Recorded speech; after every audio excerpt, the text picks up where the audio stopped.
if you already have sort of radical population instability in many parts of the developing world, if we add to that a major viral epidemic, then you're only going to see more refugees going to Europe, and more refugees. It's going to be one more factor to lead to a continuation, if not an acceleration, of these kinds of migratory movements we've seen in recent years.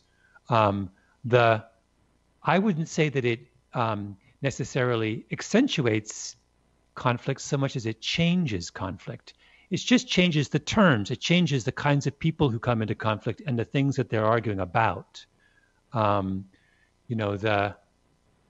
you think about it on an economic basis, I read a really fascinating article today in the New Yorker, the magazine for which I occasionally, yeah. I mean, if I may plug it, about whether the long-term consequences for the oil industry of something like this, and does this speed up our move away from oil for a variety of reasons?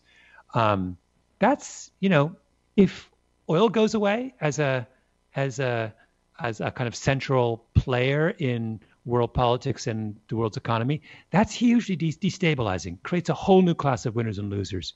So I do think there are some, depending on how long this disruption lasts, there are a potential for a kind of scrambling of the power structure of the world.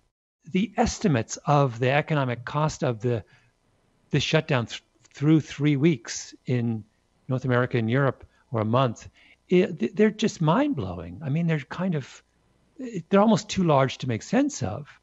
And I just don't know how much longer can we really sustain this into May. Mm-hmm. And if we can't, if we have to kind of lift it, the virus is going to come back. I mean, I think we're going to have to live with the fact that, there was something that was said at the very beginning of the epidemic by many epidemiologists, which is the point of this shutdown is not to prevent you from getting infected. You probably will get infected. The point of this is just to buy some time for the healthcare system. And I think people may have been indulging in a fantasy in the last couple of weeks that they can avoid infection at some point. Maybe we can't. I mean, maybe we should just accept the fact that at some point most of us are going to get it, and let's just try and make that experience as